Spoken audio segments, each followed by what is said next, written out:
ఇది ఈ యొక్క మన భారతదేశంలో ఉన్నటువంటి అనార్యులు అంటే ఇది ఆర్యులు కాని వారి అందరూ అనార్యులే. అది ఏ మతం వారైనా సరే, హిందువైనా ముస్లిం అయినా క్రిస్టియన్ అయినా, హిందువులలో మిగతా ఆర్య బ్రాహ్మణులు తప్ప మిగతా అన్ని వర్ణాల వారు అంటే శూద్రులు, క్షత్రియులు, వైశ్యులు వీళ్ళందరూ అనార్యులు. ఓకే, సో ఈ ఆర్యులు అంటే గొప్పవారు. ఓకే, సో ఈ అనార్యుల మీదనే దాడులు జరుగుతున్నాయి. మీరు అబ్జర్వ్ చేయండి, ఆర్య బ్రాహ్మణుల మీద జరుగుతలేవు.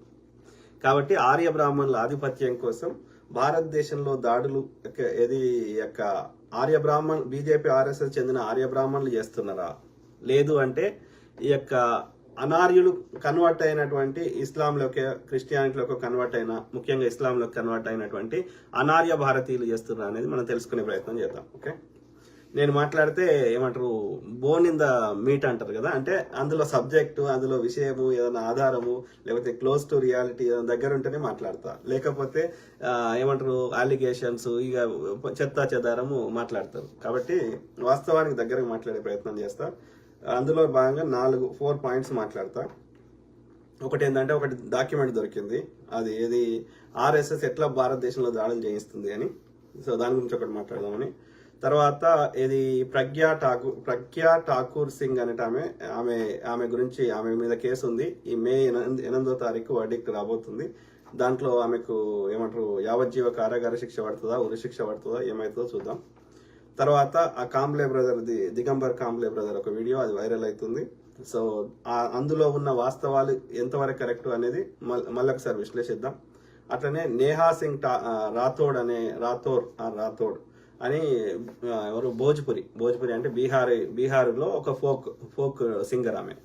సో ఆమె మాట్లాడుతుంటే ఆమె వాస్తవాలు చెప్తుంది. ఏమంటుంది, నేనన్నది నేను తెలుగులో చెప్పినా, ఆమె హిందీలో చెప్తున్నది. ఓకే, వాడు కాంగ్రెస్ వాడి వల్ల దేశానికి రక్షణ లేదన్నావు కదా, మరి 10 ఏళ్ల నుంచి నువ్వు 11 ఏళ్ల నుంచి నువ్వే ఉన్నావు కదా, అయినా ఎందుకు హిందువుల మీద దాడులు జరుగుతున్నాయని అడిగితే ఏం చేస్తున్నారు వాళ్ళు? దేశద్రోహం కేసు పెడుతున్నారు. నువ్వు కమ్యూనల్ వైలెన్స్ క్రియేట్ చేస్తున్నావు అంటున్నారు. ఈవెన్ ప్రవీణ్ పగడాల బ్రదర్ కేసులో కూడా మనం న్యాయం అడిగితే మీరు కమ్యూనల్ వైలెన్స్ చేస్తున్నారు అంటున్నారు. How it is? కాంగ్రెస్ హయాంలో దాడులు జరుగుతున్నాయేమో న్యాయం జరుగుతలేదని మీరు కొట్లాడొచ్చు, ఆ దాడులు చేయిస్తేనేమో కమ్యూనల్ వైలెన్స్ కాదు. కానీ మీ హయాంలో మీ ఫెయిల్యూర్స్ ని ఎత్తి చూపెడితే మీరు హిందువులకు రక్షణ చేస్తలేరంటే మనము కమ్యూనల్ వైలెన్స్ చేస్తున్నామంట. దేశాన్ని రక్షించండి అంటే కమ్యూనల్ వైలెన్స్ ఎట్లయితుంది?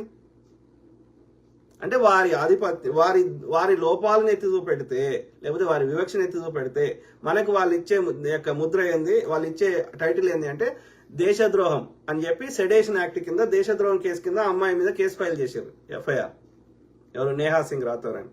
ఓకే, చూడండి, ఆమె యూట్యూబ్లో ఉంటాయి, ఆ వీడియోలు చూపెడితే మనది లెంత్ అవుతుంది, అలా పోతలేను. అర్థమైందా?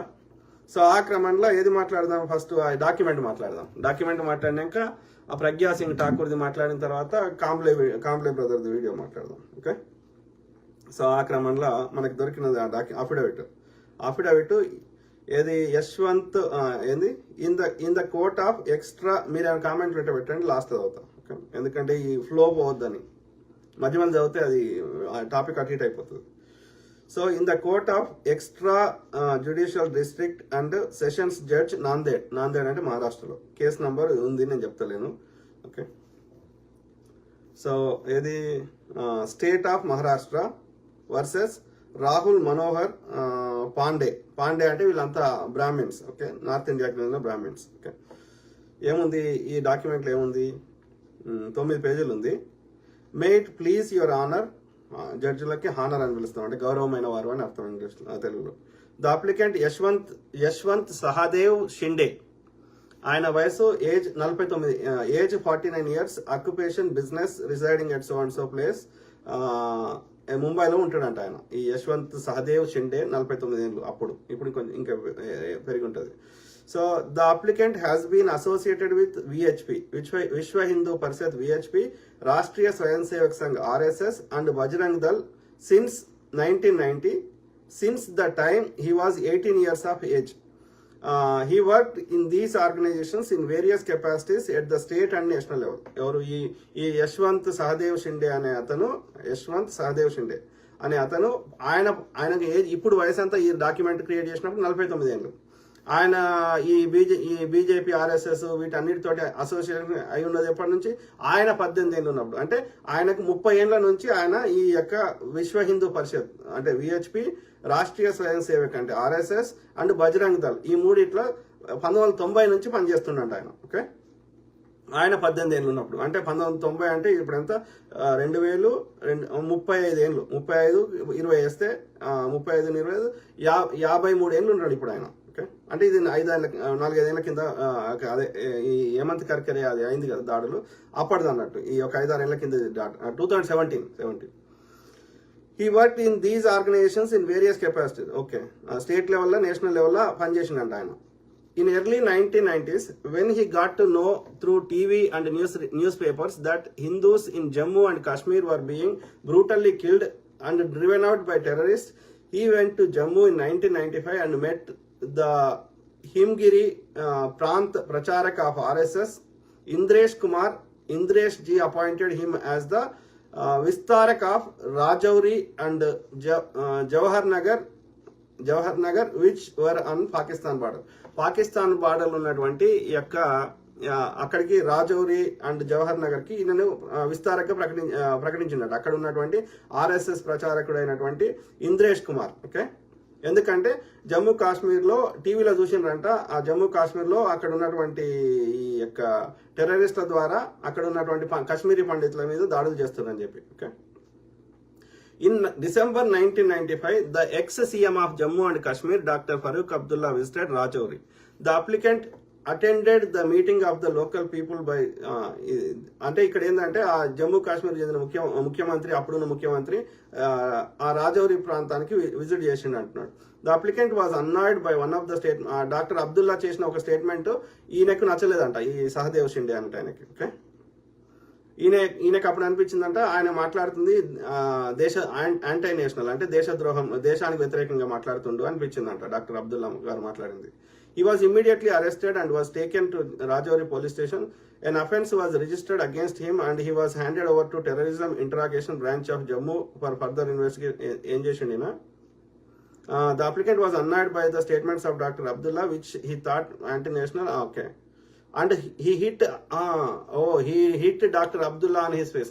ఆ డాక్టర్ ఫారూక్ అబ్దుల్లా గారు మాట్లాడింది నాకు నచ్చలేదంట ఈ సహదేవ్ అనే ఆయనకి, ఇప్పుడు చెప్పిన పేరు యశ్వంత్ సిండియాకి నచ్చకపోయి ఆయన ముఖం మీద గుద్దిండంట ఇది ముఖ్యమంత్రిని on his face. He was అందుకని ఈయన ఇమ్మీడియట్ గా అరెస్ట్ చేసి ఈయనను రాజౌరి పోలీస్ స్టేషన్ తీసుకెళ్ళారంట ఈ యశ్వంత్ సహదేవ్ షిండే అనే ఆయన.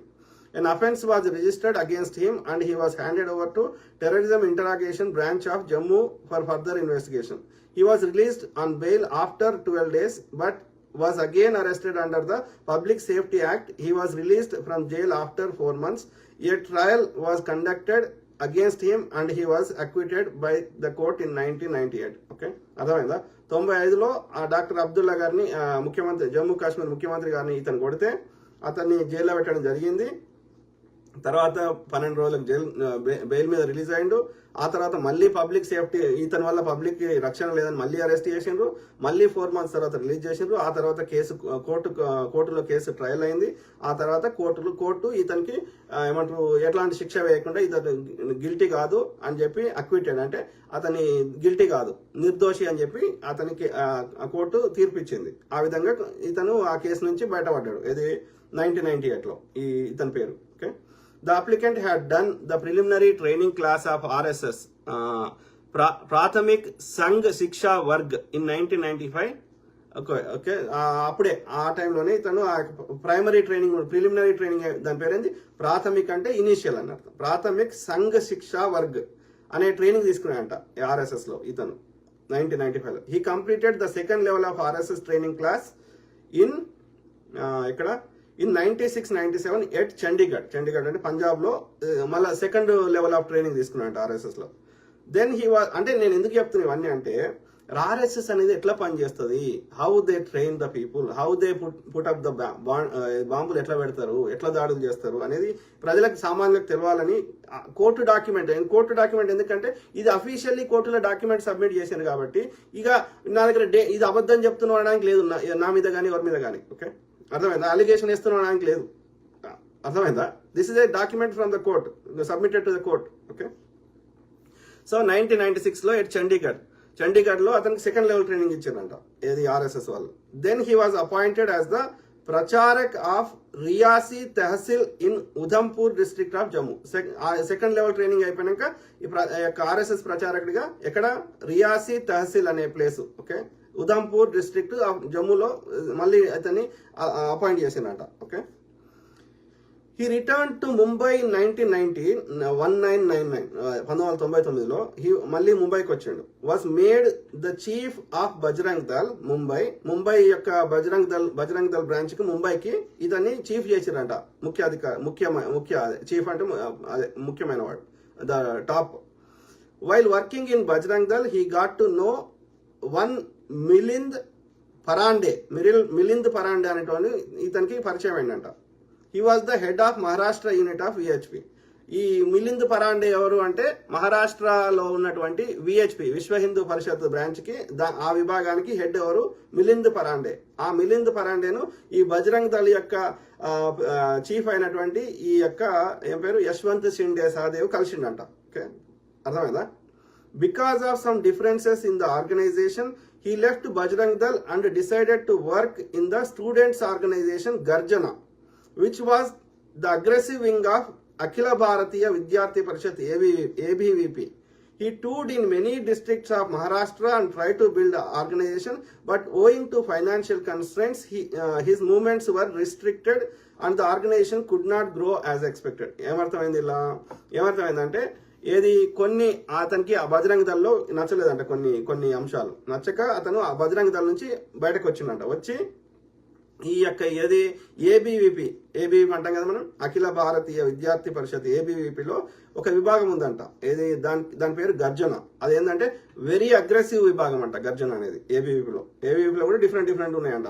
అలా గర్జన అనేది వెరీ అగ్రెసివ్ అంట. అందులో జాయిన్ అయ్యంట. అందులో జాయిన్ అయ్యి ఏది ఆయన ఆ గర్జన తరఫున ఏబీవీపీ గర్జన తరఫున మహారాష్ట్రలో అనేక ప్రాంతాలు అనేక ప్రాంతాలు తిరిగి ఆ యొక్క ఏబీవీపీ గర్జన ఆర్గనైజేషన్ ను బిల్డ్ చేయడానికి శతవిధాలా ట్రై చేశాడంట. కాకపోతే ఇతనికి ఆర్థికంగా ఇబ్బందులు ఉండడం వల్ల అతను అనుకున్నంత ఆ యొక్క ఆర్గనైజేషన్ బిల్డ్ చేయలేకపోయినంట. ఓకే, ఇతను మొత్తం చరిత్ర చెప్తున్నాడు. ఈ యశ్వంత్ సహదేవ్ షిండే అనేట ఆయన ఏమేం చేసిండు, ఎట్లా బీజేపీ ఆర్ఎస్ఎస్ ఏబీవీపీ దాని రకరకాల విభాగాలు ఎట్లా పనిచేస్తాయి అనేది ఇది చెప్తే మనకు అర్థమవుతుంది. ఓకే, అందుకని ఓపిక చదువుతున్నా. అయినో ఇట్లాంటి ఏమంటారు అంత ఇంట్రెస్టింగ్ ఉండదు, స్పైసీ ఉండదు కానీ బట్ తప్పదు, మనం వాస్తవాలు తెలుసుకోవాలి కదా. In 1999 while the applicant was in Maharashtra, Indresh Kumar told him to get hold of some boys having fighting spirit and take them to Jammu where they would be trained in use of modern weapons. అంటే అర్థమైందా? అప్పుడు ఏమన్నాయంట, ఆ మహారాష్ట్రలో ఉన్నప్పుడు ఇంద్రేష్ కుమార్ చెప్పిండంట. ఇంద్రేష్ కుమార్ అంటే ఎవరో చెప్పినా కదా దానికి. సో ఆ ఇంద్రేష్ కుమార్ చెప్పిండంట ఏమని, కొంచెం ఫైటింగ్ స్పిరిట్ ఉన్న అబ్బాయిలని బాయ్స్ తీసుకోండి, మనం వాళ్ళకి జమ్ముకు తీసుకోదాం, అక్కడ ట్రైనింగ్ ఇద్దాము, ఎట్లా మోడర్న్ వెపన్స్ ఎట్లా వాడాలనో అని చెప్పిండంట. అర్థమైందా? వీళ్ళు ఎట్లా ట్రైనింగ్ ఇస్తారు చూడండి. For selecting the boys for the purpose, there was a state level meeting of VHP in Thane. దీనికోసం ఒక స్టేట్ లెవెల్లో, ఒక రాష్ట్ర స్థాయి లెవెల్లో VHP వాళ్ళు థానేలో, ముంబైలో, మహారాష్ట్రలో ఒక మీటింగ్ పెట్టుకున్నారంట. వీళ్ళందరికీ ఎవరోని మనం తీసుకోవాలని ట్రైనింగ్ అని. In that meeting, the applicant got introduced to one Himanshu Panse of Nanded. That time Himanshu Panse was the full-time worker of VHP in Goa. Himanshu పాన్సే ఎవడు అంటే గోవాలో విహెచ్పి తరఫున దానికి హెడ్ గా పనిచేస్తున్నాడంట, ఫుల్ టైం వర్కర్ అంట. వీళ్ళందరూ ఈ యొక్క బాయ్స్ ఈ విహెచ్పి ఇతను కలవాలంట. ఎందుకని అంటే ఈయన వాళ్ళకి ఇంకా ట్రైనింగ్ ఎక్కువ ఇస్తాడు అన్నట్టు. He and his 7 friends were selected for training. 8 మందిని సెలెక్ట్ చేశారంట. The applicant took Himanshu and his 7 friends to Jammu. ఆ విధంగా ఈ హిమాన్షు ఏమో చెప్పిన కదా పేరు, హిమాన్షు పాన్సే అట్లనే అతని యొక్క 7 స్నేహితులని జమ్ముకు తీసుకెళ్లారంట. ఎందుకోసం? ఆధునికమైన ఆయుధాలు ఎట్లా వాడాలో నేర్పించడానికి. There they receive training in modern weaponry from Indian army jawans. అక్కడ భారత ఆర్మీకి చెందిన జవాన్ల దగ్గర నుంచి వీళ్ళకి ట్రైనింగ్ ఇచ్చారంట. భారత ఆర్మీకి వీళ్ళకి లింకు ఆలోచించండి. ఓకే.